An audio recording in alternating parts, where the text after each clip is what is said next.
Hi, I'm LadyJenevia, and this is my spoiler review of Dickinson Season 2, Episode 5. If you would like to watch my other reviews of Dickinson Season 2, I will link a playlist of them up in a card, along with some of my other content you can check out if you're new here. This episode was called Forbidden Fruit a Flavor Has. What or who is the forbidden fruit?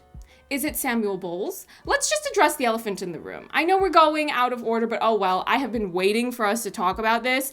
The last scene of this episode, I want all of you to tell me, did you really think that they were hooking up? Because the first time I watched this episode, everything was happening so quickly, I didn't know what was going on. Once they revealed, no, they're not actually hooking up, she's just taking a trip to the Netherlands and thinking about him whilst doing so. I went, oh, well, I guess that's a relief.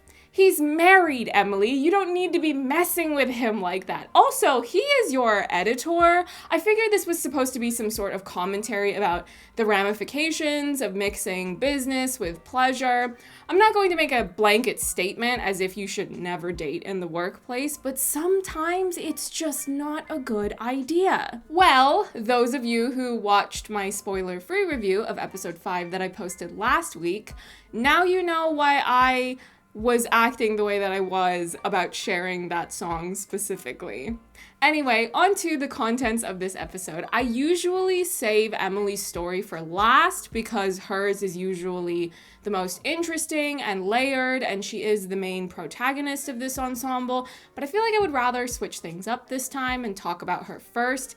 That whole party bothered me. It was so pretentious. I'm going to assume or hope that the writers of this episode were setting out to make fun of pretentious art people, but oh wow, they were really laying it on thick. Like that painter that had a really foul attitude, Sanford. His name was Sanford. I mostly paint the Hudson River. I just tell people it's all about light and I get lots of money. Blah, blah, blah, blah, blah. Can we throw him in the Hudson River? I would like for him to leave. The big bombshell I was hinting at in last week's spoiler-free review of this episode was this belief that all of these people at the party have that Sam Bowles sleeps with all of the women that he publishes. At this point in the show, the audience has not been told whether or not this is true, but it really doesn't matter either way whether or not it's true. It's just a bad situation, and here is why. If he's sleeping with all of the women that he publishes, it's creepy. He's cheating on his wife,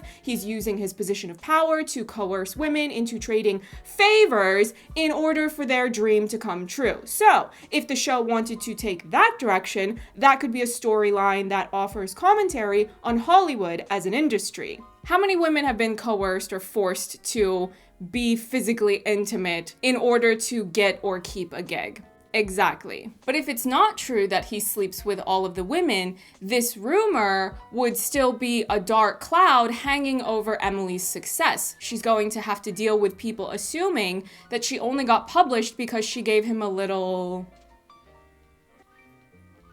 instead of earning that publishing because of the quality of her writing. When I watched this episode for the first time and this bombshell was dropped at this party, I just went, oh no, here we go. Here comes trouble, here comes drama. Did I or did I not say in my earlier reviews that Samuel Bowles would bring drama into the story? And here we go. It has begun. When I was rewatching this episode to take notes for these reviews of the episode, I wrote down a lot of things that annoyed me at this stupid salon party. Just a lot of pretentious, smarmy people saying things that made me swell up with rage, like SpongeBob when Sandy stuck a hose in his mouth to get him to stop telling squirrel jokes. But then I realized that life is too short for me to agonize and waste my breath on these horrible, insufferable, pretentious people at a freaking salon party. Why drag them when we can just dig into Sue instead? Okay, when she had her scene in the episode's opening where she said, I'm a tastemaker, Hattie, and she was explaining her outfit, I was going, you know what? You're doing far too much. And then she said she wanted to wear fake glasses just because she thinks they make her look smart.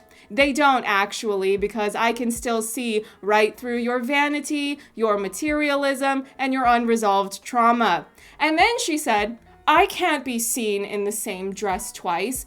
Wow. Thank you, Sue, for the reminder that rich people deserve no rights. They just deserve jail, prison, and wet socks for the rest of their lives. Imagine that, trying to just walk around places and live your life with wet socks. Imagine how miserable you would be. Well, that's what rich people deserve. I said what I said. I get it. You've had a hard life. We've all seen it happen in season 1. But you wanted to treat child orphans like they're your servants. You wanted them to pass out food to your guests like your servant, Hattie. Then Austen called you out on it because you had the nerve to act as if you were being kind. You didn't even want them eating the cheese because it was for the guests. Just because you were either mistreated or abused in your childhood does not mean you get a pass to mistreat or abuse children when you become an adult. That's not how that works. I really, really don't like when adults try to make these weird excuses for harming children. It bothers me on a primal level. So if you feel like I'm doing too much right now, I'm sorry. It's just, I really don't like when people do that. So maybe now more fans will understand why reviewers have had an attitude about Sue in season 2. And again, I've made this point before, but I will make it again. I do not think that all characters have to be likable. I'm merely giving my opinion on the material as it is playing out. Now, on to the next part.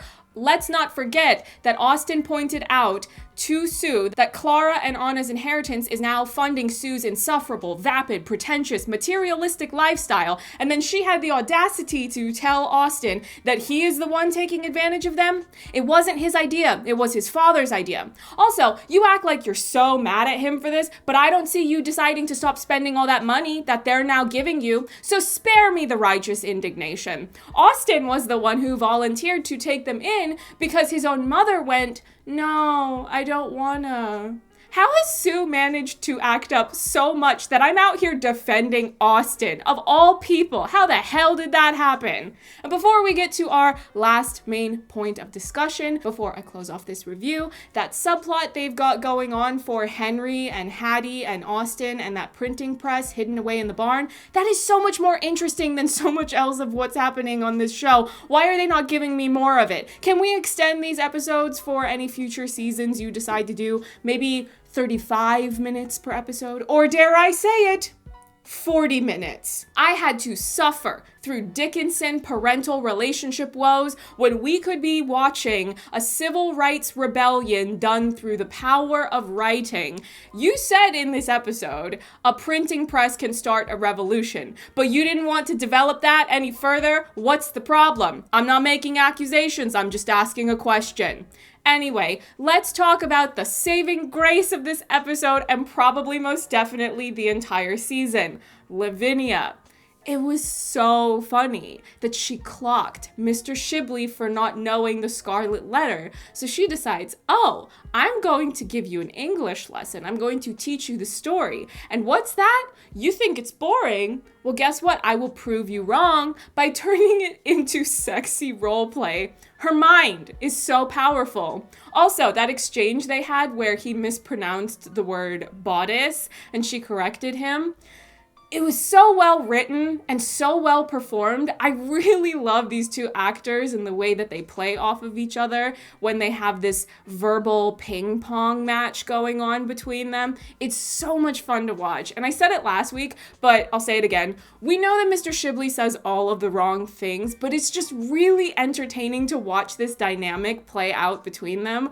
I love them. I'm not saying I do or do not want them to end up together. I'm just saying that all of their interactions are a moment most pleasing to me in my viewing career.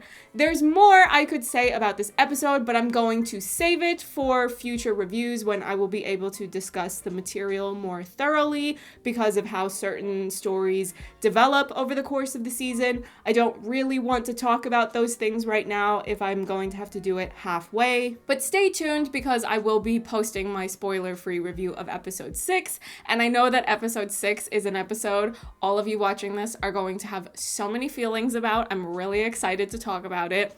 If you enjoyed this video, don't forget to like and comment because engagement is essential. Subscribe so you don't miss any of my reviews or anything else that I post on this channel. And feel free to follow my social media accounts. Everything is in the description box. And if you are in your feelings because you feel like I was coming for your girl Sue, I don't dislike the character. I'm just emoting based on the material that's happening. You have no idea what is or is not going to happen in this season, what's left of it, or in future seasons, if they're going to do more seasons. I might totally love her down the line. I'm purely reacting to what's just aired. You have no idea how I feel about the way the season's going to end. So don't jump to conclusions just yet. See you in the next one. Bye.